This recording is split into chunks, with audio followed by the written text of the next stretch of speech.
Hello दोस्तों, मैं हूँ प्रियंका। आज हम बात करेंगे पॉलीमर के बारे में। जो आज पार्ट सेकंड है, कल पार्ट फर्स्ट था। हम लेसन 3 पढ़ रहे थे, संश्लेषित रेशे और प्लास्टिक। तो हम कहाँ थे? पॉलीमर पे थे। तो पॉलीमर यहाँ तक पढ़ लिया था हमने कि पॉलीमर शब्द ग्रीक भाषा के शब्दों पोली प्लस मर से मिलकर बना होता है। पोली का अर्थ अनेक और मर्द का अर्थ इकाई होता है। अब आगे चलेंगे हम। अब पढ़ेंगे हम। एक पॉलीमर बहुत से बहुलक की इकाइयों से मिलकर बनता है। जैसे कल बताया था मैंने कि एक इकाई मिलकर बहुत सारी इकाइयाँ बनाती है और वह बहुलक बनाती है, इकाइयाँ बहुलक बनाती है। इस प्रकार एक पॉलीमर एक इकाई मिलकर बहुलक का निर्माण, ये बहुत सारी इकाइयाँ बहुलक कहलाएगी। जब एक रहेगी तो पॉलीमर और बहुत सारी हो जाएगी तो बहुलक कहलाएगी। और इन सबको संश्लेषित रेशे कहेंगे।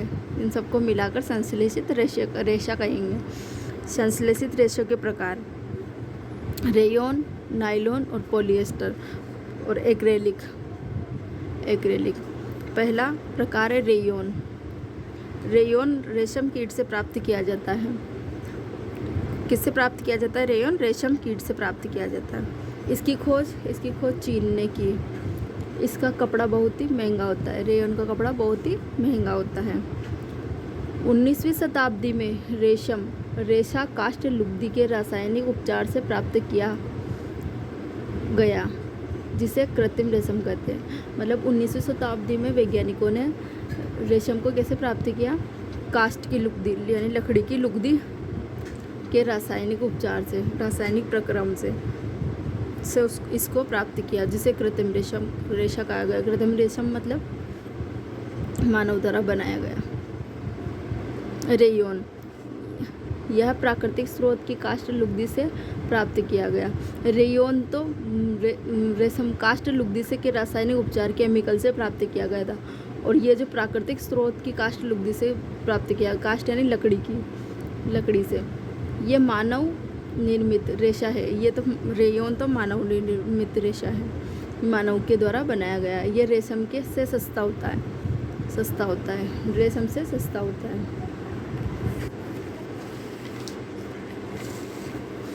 अब दूसरा प्रकार है नायलॉन। यह प्रथम पूर्ण रूप से संश्लेषित रेशा है। अगर क्वेश्चन आ जाए कि प्रथम पूर्ण रूप से संश्लेषित रेशा कौन सा है, तो कौन सा है? नायलॉन। सन 1931 में बिना किसी प्राकृतिक कच्चे माल के, मतलब कच्चा माल यानी पौधों और जंतुओं से प्राप्त के उपयोग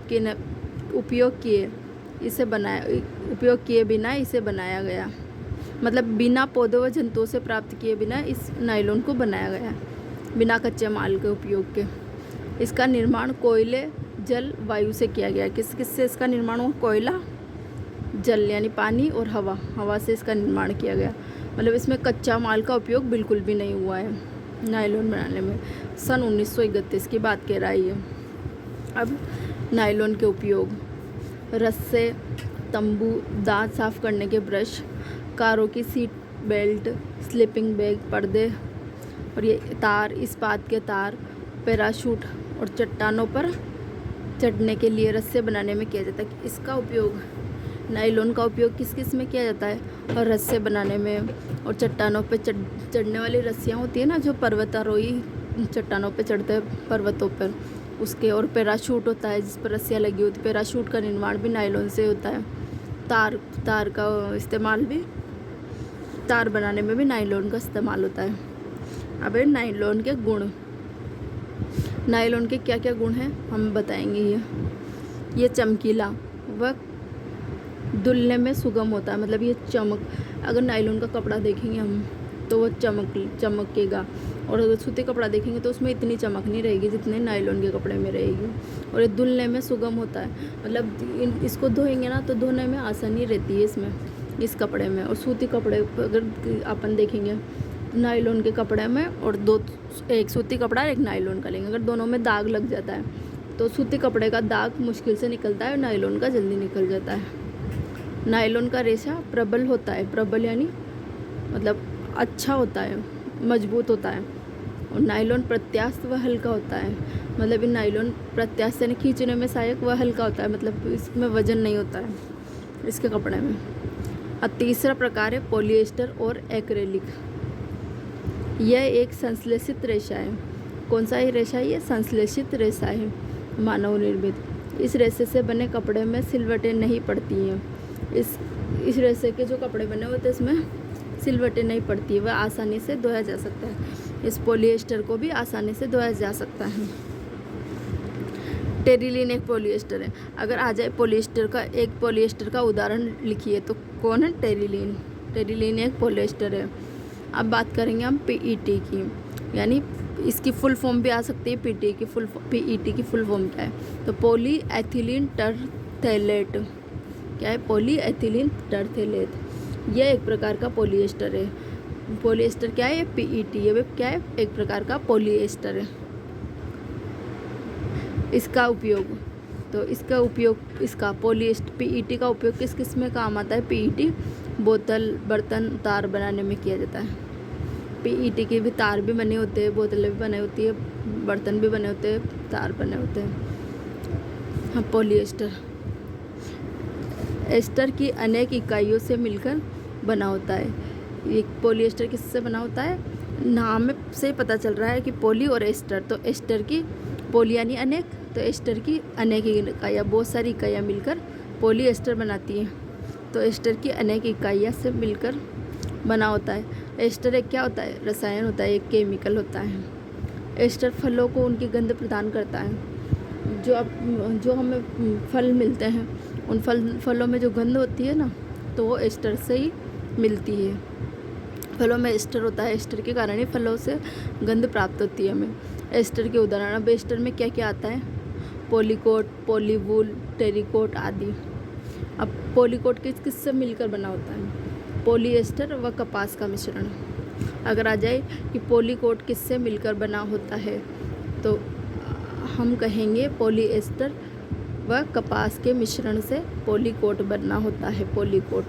और पॉलीवूल की बात आ जाए तो पॉलीवूल पॉलिएस्टर से तो बना होगा ही सही, उसके साथ ऊन का मिश्रण। कपास का मिश्रण में तो कोट यानी कपास, कैसे कपास ध्यान रखनी है।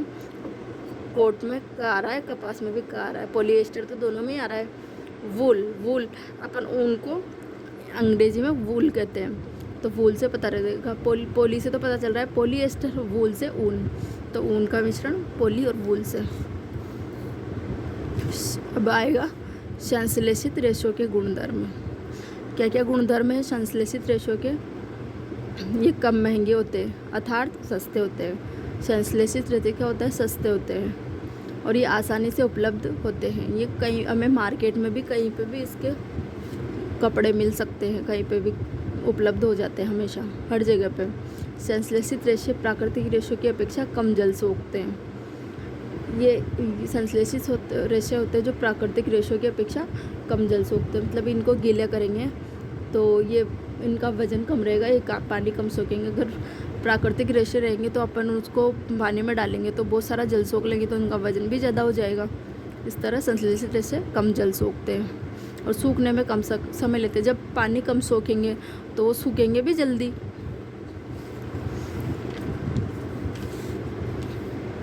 अब आज का टॉपिक पढ़ेंगे अपन प्लास्टिक। चलो हम प्लास्टिक कल पढ़ेंगे।